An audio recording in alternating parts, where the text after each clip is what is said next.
Well, directors, this is for you.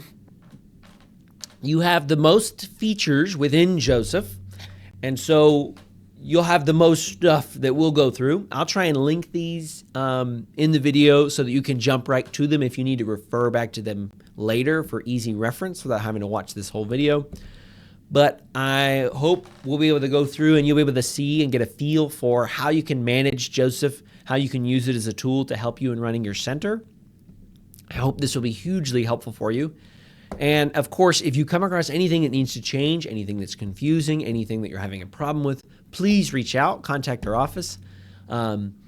If you're really going to go above and beyond and you want to include a screenshot of your page, what you're looking at, what problem you're having, that would be fantastic. We'll try and track those things down and get them solved as quick as we can. All right, well, without further ado, if you have logged into Joseph successfully, and you look under your director heading, which should appear with your center name and then current director following it, this is the information that you'll see.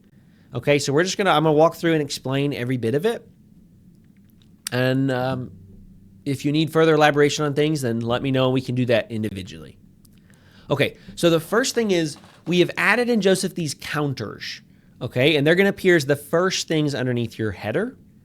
And so we've got a couple of them. We've got 3 of them here. The first one, right, says 2 out of 2, 100% courses approved for the current semester. Okay, so that is going to count the number of your courses that have been approved by me in the advanced office for the current semester. That's reasonably straightforward. As you create courses, which we'll get into in a little bit, using add course, your instructors will be able to modify and manage those courses. And then I will go in once they're ready and the syllabus has been uploaded and all the information is entered and approve those courses. This is just a really easy way to keep top of mind for you. Are my instructors, have they created all their courses? Did I create all the courses that need to be there? Have the syllabi been uploaded? Have they been approved? Is everything right? Do we have all of our stuff to get ready for this semester? Courses will not be available for students to enroll until they have been approved. They won't appear for anyone who's not staff until they've been approved. Now, we'll get into this later. You may not want students to be able to register themselves for courses. If that's the case, it will never appear for them. But students will be dependent. What they can see will be dependent on getting these courses approved. If you have trouble getting them approved, obviously you want to contact me. You can email advance@gs.edu. We'll try and be prompt about that. If we scroll up here, you'll see that I have a counter. Courses pending approval. This is import data. I don't actually have 238 that I'm backed up on, don't worry. Hopefully this reminder, we won't have to make it big and red, will remind me to approve your courses as quickly as I can after you get them uploaded. All right, so that's your first counter. The second one displays how many grades you have entered for the current semester. So when you sign your students up for classes, their grades will be set to in progress until they complete the course and you enter their grades. This is the same thing you've been doing in the dashboard. And this will help you see how many of my instructors have entered grades. This will also let you see how many course registrations you have, because that total number will be how many registrations you have. So this helps you keep track of, all right, I have the right number of students. And then as you get to the end of the semester and those grades start to trickle in from instructors, whether you want to enter them for the instructors through Joseph or whether they want to log in and do it themselves, you'll be able to just really quick see, hey, I'm still missing a few of those. I need to reach out to that instructor. I need to, hey, did we assign a grade for all these students? What's holding this up? And make sure that happens. This will be a really valuable counter for you to look at when you are completing graduation applications, when you're checking progress. You'll want to make sure your grades are up to date before you start going through and doing audits to make sure students are going to pass all the classes they're in and you have a good idea of what courses they've completed and which ones they need to take. The last counter that you have is one that displays how many student applications you have pending. That'll display right here. And then you can view all those applications by clicking this link. So we can jump to this page. This is the Manage Students page, which you'll see as one of your links. to review that process. Every student who applies to your center requires your approval as the director or as a registrar of that center. When they apply, they will complete an application, which will immediately send out the church recommendation form to the email they provide. The church leader who completes that recommendation will be able to click the link, enter the information, and then Joseph will automatically move that information over to their application, and they'll move that student's application status from awaiting recommendation to pending, and that is pending your director approval, right? Pending approval from you as the center. Once you have approved them, they become current students. At the advanced office, I approve instructors, but you approve students. The only information I process with student applications is to make sure the information is there and gets entered. And we've sort of bypassed and streamlined a bunch of that. Under no circumstances the advanced office is going to reject a student that provides the information, signs the ethical conduct form, completes the requirements of the application, and is approved by you and recommended by a church. And so once you approve them, they'll move from pending to current students.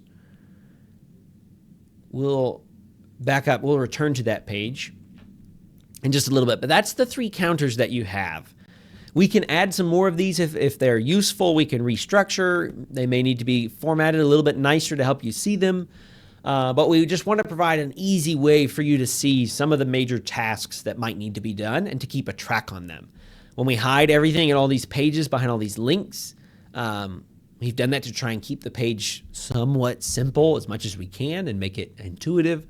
But we don't want you to forget that there's action happening in these pages that's really important and that depends on you. And so we've tried to move some of those counters out here so that you can see, there's something I need to do. Okay, so that's your counters. The first option on your list here is add a course. And so we'll click that button. Just as you do in the dashboard, you need to create the courses you're going to offer before I can see them or anyone else can see them.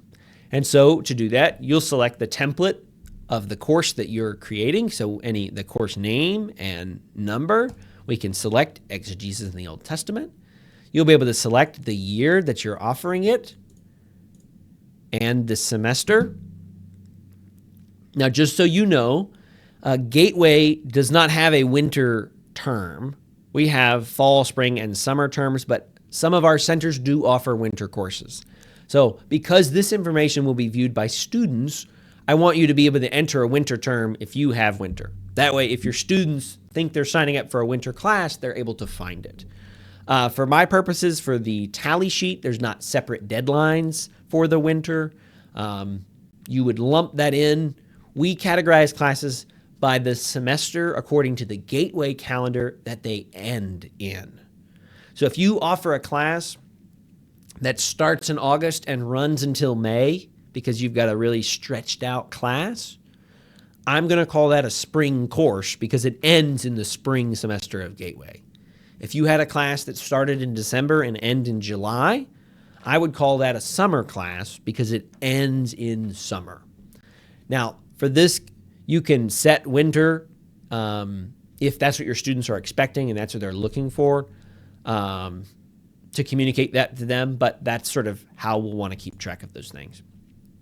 All right, you'll be able to enter instructors. I only have one instructor at this center, so that's my only option. You will have multiple. If you need to select multiple ones, after you select one, you can select the second. You can also, when you're looking at this list, you'll be able to hold control and just click multiple. If you have primary and what we're now describing as assistant instructors, you'll be able to pile those up in this list, and that will give all those instructors access to this course once you've created it. You'll be able to select the delivery format, whether it's in person, which is completely in person, right? Hybrid, a mixture of online and in person, or online. This online needs to be completely online. There doesn't need to be an in-person component. There can be optional in-person things, but if there's going to be mandatory in-person components, then you should set it as a hybrid course. So we'll set this one to be in person. You can select the languages that this course is going to be offered in. You can select multiple. If the class is going to be taught in both English and Spanish, then you can offer, you can enter both of those languages. If you would like to create two separate courses, one of them that's English and one of them that's Spanish, that's appropriate. Generally, you would do that if they're not going to be happening in the same room at the same time. So that's not a classroom that uses both English and Spanish instruction. But if you actually had two separate courses, one of them was English, one of them was Spanish, you'd want to make two separate courses, each with one language each. You have a long list of languages you can search through here to describe the work that you're doing. As well, you can select the country that you're teaching in. Same thing, lots of options, and you can search this by just typing into this box. So if you don't want to have to scroll all the way to the bottom to select United States, you can just do that. This final option here is advertise to students in other centers. I'm going to fix that. This is only available if the delivery format is set to online. Okay, so don't try and check it and submit. If it's set to in-person, this will control whether students at other centers, when they go to enroll in a course, will be able to see this course listed among the options. If you are okay having students from other centers sign up for your course, knowing they'd have to abide by your rules, including the fee rates that you set and your other policies, but also knowing that you would have to communicate with them, make sure they understand the information, and take care of them, treat them well as a student. If you're willing and able to do that, then you can click this box for online courses, and that will make this course available. If those students want to take this class that you've advertised to them, they will need to apply first to be a student at your center. So if you're going to offer all of your courses online and you just want to make this open for anyone to sign up, then you're welcome to do that. If you want to keep mostly your courses only for your students, then you're welcome to do that. If you have every once in a while a course where you'd say, this is a specialty course, it might have a lot of value for people who aren't at our center, we think we might get some enrollment, we think it might be helpful to them, and you maybe would say, we have an instructor who's capable of working the online environment really well, and we'll be able to connect and support students that might be from a different center, then this could be a really good option for you as a way to connect with other students, offer courses that are valuable, and get enrollment. All right, once you've entered all this information, you're just going to click Submit. Oh, I didn't hit a semester. And you saw it gave me a little arrow to go fill that in. And now I've created this course. We've got the name, the code, the term, the description, instructors, learning objectives. All right, so you've created a course, and it's going to be visible to the instructors that you added it to. It will show up either under current courses at the bottom of all your other little functions, or upcoming courses, which is where this one showed up. We can see the name, all this good information about it. Now we can view the course. This is as a student would see it, and you notice you have the enroll button because we're seeing it as a student would. But we can also hit administer course. And this is how the instructor will see it. They will have the option to administer the course as well. So we have a little bit of extra features in here, including the schedule that we can set. We'll get into this course page in a little greater detail, but that's how you can confirm that you created a course and it worked the way you expected it to. It will appear underneath all of your little links, all of your buttons here, under either current courses or upcoming courses. Past courses also appear, and you can see those, but they're automatically folded up in case you have a lot of them. That way they don't cover your page, and you can scroll through them and do the same. Okay. So you've added a course. Congratulations. But you got to have students in this course. And students can only be enrolled in a course if they are students of your center. To find out who is a student at your center, you're going to want to go to Manage Students. So we'll click that button. From this page, we're going to default to the selection, the filter of all students. We can see every student who has an account or a record at our center. Okay, you'll be able to see their names, how many credits they've taken, the average credits per semester, what kind of pace or speed are they moving at, their GPA, how many credits they've taken at other centers, and their status. You can filter this view based on the statuses listed here. So if I only want to look at current students, I can filter to that. Now, all of my students currently are set to current. But if I were to change one of them, former, so they're not taking classes anymore, and hit save, then if I go to former, I will see that student. And I'll only see the former students here, and I'll only see the current students here. We've already discussed students that need you to approve them will show up on pending applications. So if you have any students, let's set one. Oh, applied. Is that what they're called? Okay, they're set applied right now. I might have to tweak that.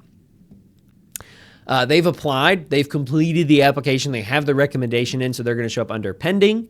All you do is you go in here. If you clicked from the little clicker earlier, you'd see the student, and you could change their status to current and hit save, and there they are. Now, how do you know whether you should approve a student application? Well, you need to look at the student and you look at their application. So to view information about a student, including their applications, you're going to click on their name. This will take you to the person page that I discussed in a previous section about all of the links that are available to any person from any page. So as the director, you can access the person pages of the people at your center. So we can open up this page, see their information. We can see and update their information. You say Bryce's middle name isn't that, it starts with an L, or whatever the case may be. If you hear from a student that they need to change, they want to update their title, if you need to fill out this information that's been empty for them, as well, if you need to update their contact information, you say, oh, Bryce doesn't have an email in here, so he's not getting the emails we send out. He's only getting the pop-up messages and Joseph. You can go in and add that. You can take out bad numbers. As well, if you have a student and you need to get in contact with them for many different reasons, you say we have an application or we think they might be interested in something, how do we get a hold of them? You can access their information right here. You'll be able to see the student's transcript. Again, this is all person page information. But if you're going to approve a student, you'll scroll down to find their application to be a student at your center, and you'll be able to view the information on the application. If it's suitable, then you can head back to this page and change their status to current. So that is how to create a course, how to approve student applications, change student status, and view and edit student information. Now you can do the same exact thing with center staff. So from here, you'll be able to see all of the people that have staff records at your center. And they can have both a status and a role. The status is current, former, applied, rejected. And the role would be director, instructor, assistant instructor, or registrar. All of those people will appear in this table, along with how many courses they've taught, how many semesters they've been around, the average courses per semester, average enrollment in their courses, the average GPA. Now, this is not they have received, this is the GPA they are giving to students, and then whether all the grades for the courses for this instructor are in. And you can, we only have one value right here, so you can't filter very much, but you should be able to sort this table so that, for example, all of the instructors whose grades are not in and the value is set to false come to the top of the table and you can identify them. We hope this will provide you just some more information about, hey, how long have our instructors been? How long are they normally here?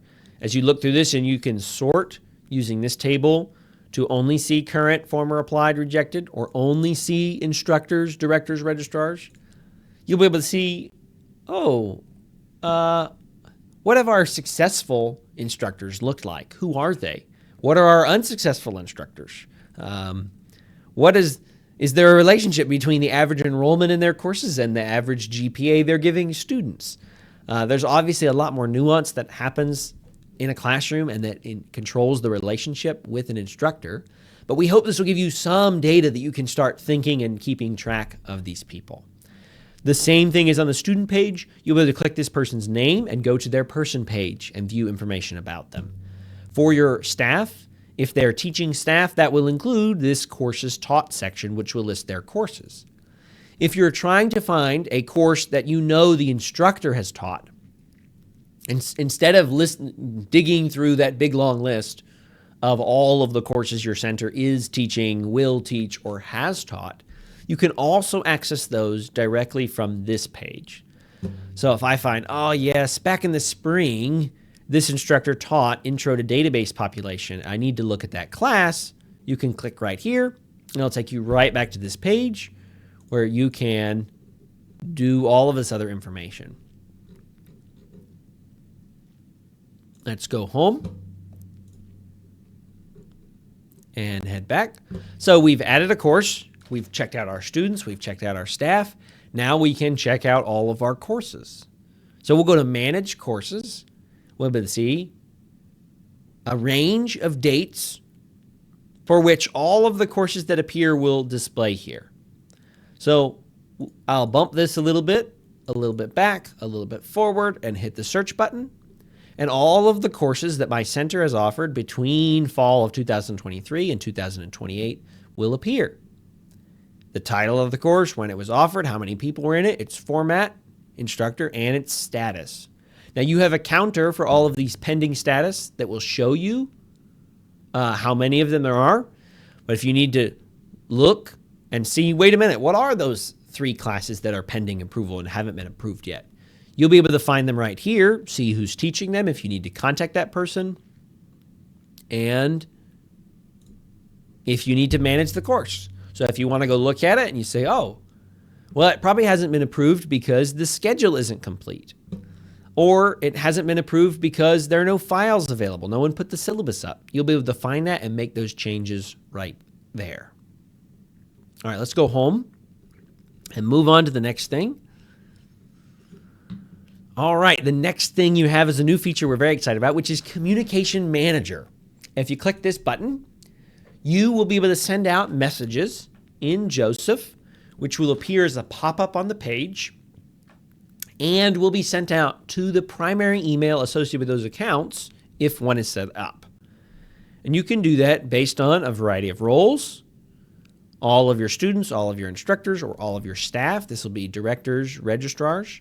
Instructors includes both primary and assistant instructors, and a status for those roles. So if you want to message only current students, which could be a smart thing to do, you could do that.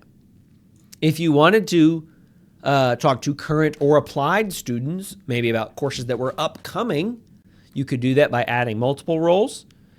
If you wanted to check in with students who had applied but not taken a class, you could contact just applied students. So this lets you select large groups of people related to your center that you'd like to communicate with, and then you can type out whatever message you want to say to them right here. Now, there's not any formatting supported by this. This is going to be basic text. This is we're not replacing your email client. Send emails. The idea is that you will continue to send individual emails or specific emails to a handful of students the way you have been doing that.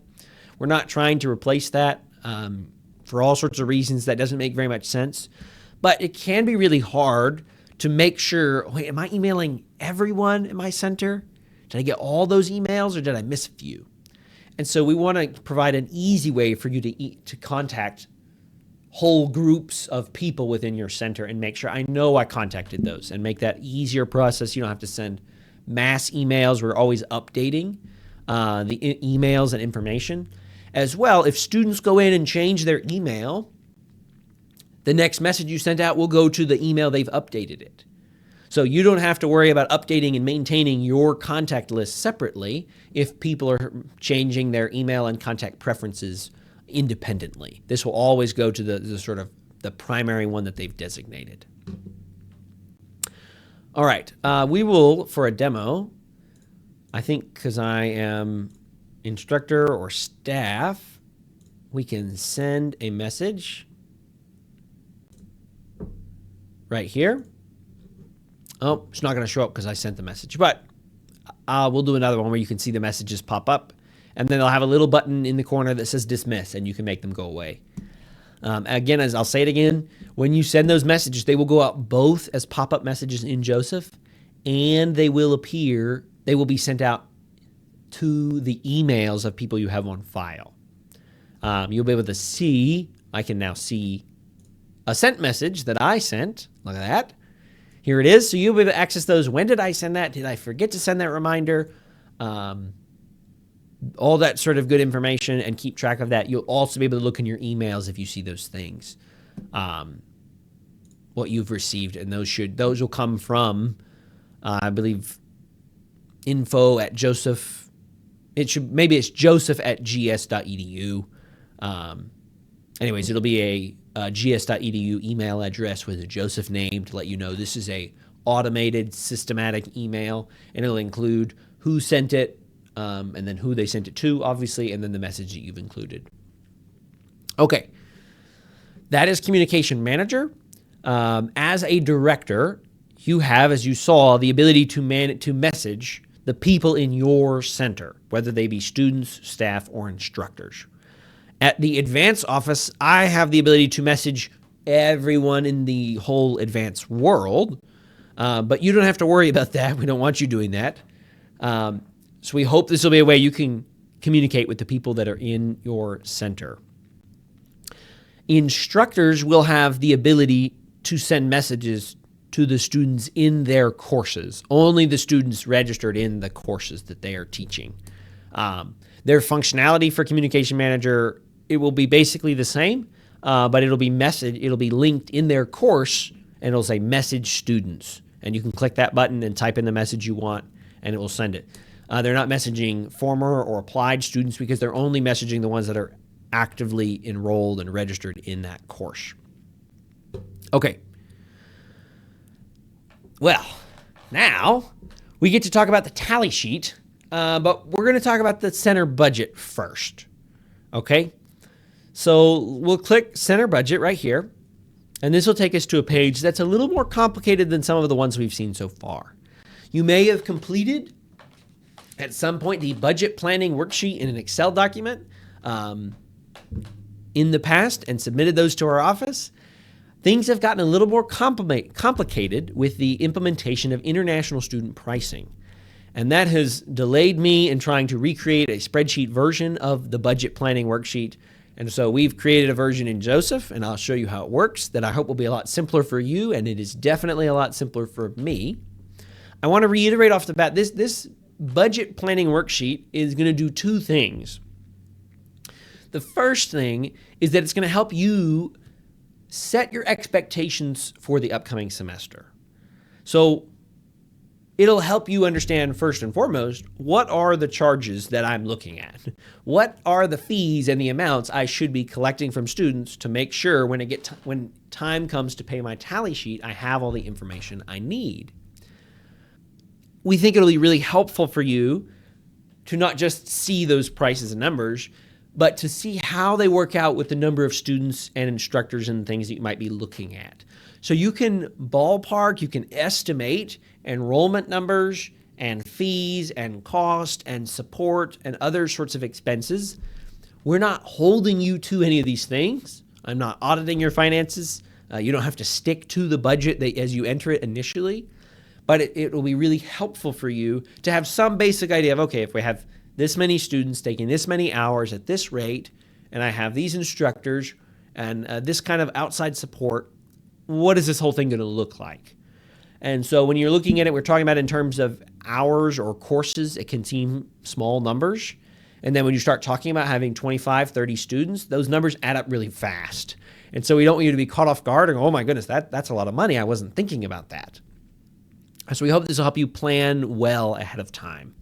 The other thing that this does for us is this first bit of information that you enter is information I don't know and would like to stay up to date on. It's also information that your potential students who might be at other centers or other places will be really, really interested to know. And so this is where we'll begin under the income section, and you're going to set your hourly fees, okay? Now, hourly fees are set by Gateway according to country, and so you as a center have the option to set them by country as well. So you can see here for the country of the United States, the center fee is set at $50, and this is per hour. That's why it says hourly fees. The Gateway fee right now, the current active fee for U.S. students is $39 a credit hour. And these two added together gives me the total per hour charge that my students would be paying. So this is just help you to break down these numbers. Now, if you change your fee, you'll see that total fee will update, and you don't have to click pennies at a time. You can just type in the value that you want, and this will update. Okay, so this helps you see, all right, if we charge this amount and we give Gateway this amount, how much are our students paying in total per hour? Per the operations manual, we've got an increased cap on this, which is we don't want students paying more than $400. I'm going to misspeak. $400 per class, which is $117 of that would go to Gateway, and then the rest of that portion would go to you if you so choose. That would impact the maximum hourly rate you can set. 400 doesn't divide out evenly into a nice even hourly fee cap, but that's sort of what we're looking for. Okay.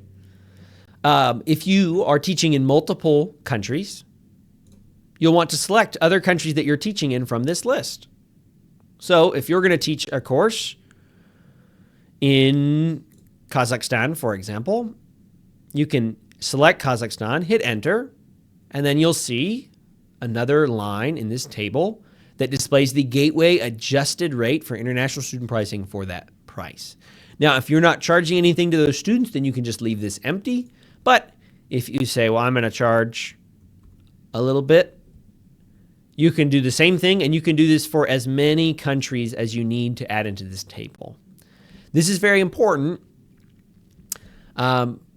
for you to know and keep track of if you're going to start charging different rates to students in different countries to go along with the different rate Gateway is charging. This will be really helpful to you to keep track of those things. As well, if you have a student at another center from Kazakhstan, for example, and they're interested in taking a class at your center, and you already do some work there, they'll be able to see what that price would be. Okay, so that's the first section. You need to enter what you are going to charge, and then you'll be able to see and help build your expectation for what Gateway is going to charge.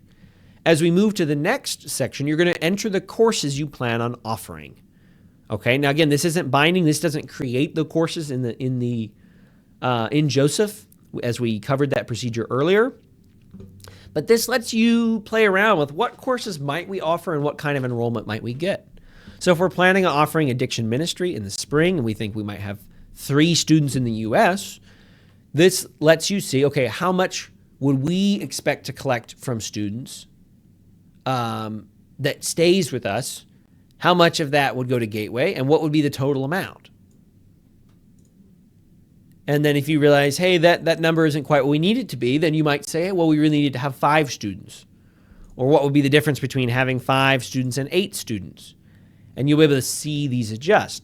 Now, as many courses as you're offering, you'll select. So if you're going to teach Baptist Heritage and Practice, you'll select, all right, we're going to offer it in the fall. Add that course. Now, you can add enrollment by country. So if you say, well, the Baptist class is going to happen, and it's going to happen in, what did we entered Kazakhstan a rate. So we'll add a country, Kazakhstan, and we'll add how many students we're going to have. And you'll notice these numbers will update according to the rate we specified for Kazakhstan students up here. So this will let you keep track of, okay, I've got lots of courses I'm offering in different countries that have different prices and different enrollment. How do I make sure I collect all the right money and get it to the right people? And so this will be helpful for you, we hope. As well, you can add multiple country enrollments for a single course. So if you have a course, if this Baptist Heritage and Practice course is going to be offered online, and you're going to have 3 students from the US and 6 students from Kazakhstan, you can enter them in both in the same class, and these numbers will populate according to the appropriate fees for each country and enrollment. Now, you can enter this budget, as you saw, for the whole academic year. So you could do this pretty far out in advance if you want to get an idea of what this sort of thing might look like based on how many classes you offer and how many you're teaching, and all of those details. Once you've finished adding all of the courses that you are planning on teaching, you'll scroll down and you've got one other income box, which is any kind of other income. If you expect to get donations or scholarships for students of any kind, any amount that'll be paid to you as the center, then you can enter that amount here, and that will factor into the calculation. Now that concludes the income section, which is money you're collecting as the center. And shifting into the expenses. Ah, darn. I'm sorry. I need to move. This is an edit we need to make. I will fix this. I may give you the video as it is so that you don't have to wait for it. You'll also be able to add and track student fees, expected student fees here. And so to do that, you'll set the country, because each country not only has its own hourly rates, it has its own fee rates, which are portions of that. And you'll be able to add how many new students you have, how many certificate or diploma completions. I've got to tweak this title too. And then how many in-person at a Gateway Seminary commencement ceremony participants you're going to have. The reason you have to track this is because those students are subject to an additional flat fee that does not adjust for countries. It's a standard rate set by Gateway Seminary. But this will let you say, okay, I've got new student fees for these 4 students. This is the printing and mailing fee that's being calculated here, which is a maximum of $10, right? It's $10 or a cheaper rate if specified by the fees for the country. That helps us cover costs and make sure we can print and mail everything without going into a loss, but trying to make it as affordable as we can. And so if you say, all right, I've got 2 students finishing a certificate and 2 students finishing a diploma, then you would enter 4 of these achievement printing and mailing fees here. That would give you, as you can see, $40 in fees if you're in the US or paying the $10 rate that you would need to charge for those. Then you can also see as many new students as you have. Those are a $30 new student fee, and this will just tally that right up. All right. These fees, the country-specific rates for fees are set by Gateway, and so they're already baked in. So if we go to add Kazakhstan, you'll notice the new student fee for students in Kazakhstan is $750. And you'll notice the printing and mailing achievement fee is $750, not $10. Now, the in-person graduation is $80 no matter what country you're in.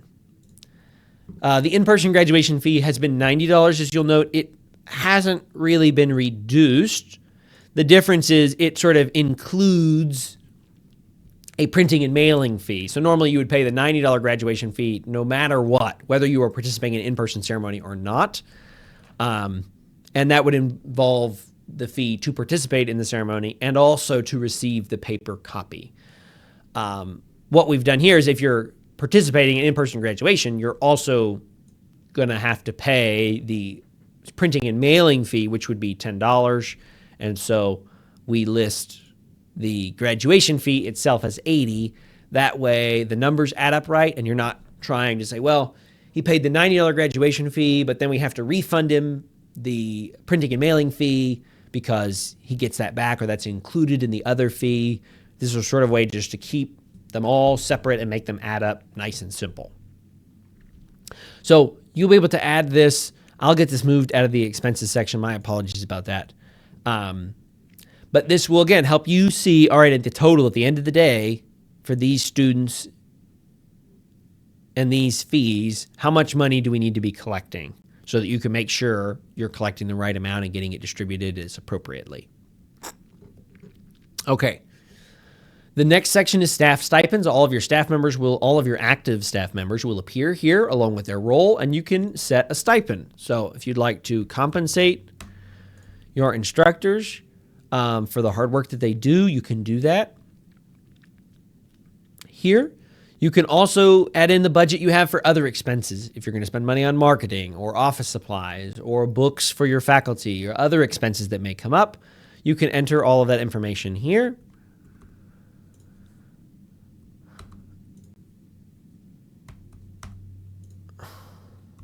So we can enter that other information. And then at the bottom, you'll see the totals. This is going to take all of the income.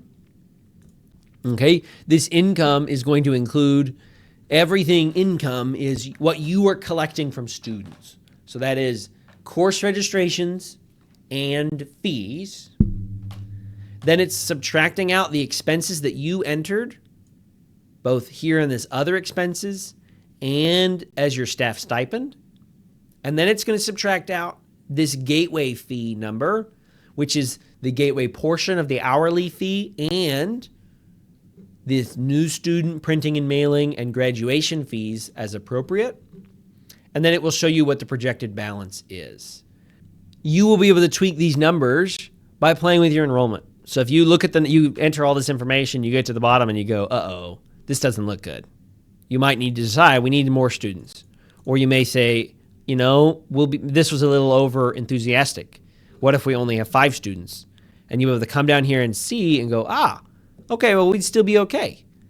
And if we got a few more students from Kazakhstan and we lost 2 in the US, what would it look like? So that is the budget. Again, I'm not scrutinizing this. I'm not holding you to this plans change, enrollment changes. If your enrollment changes, you don't have to update this. You don't have to go back and update this. You're welcome to.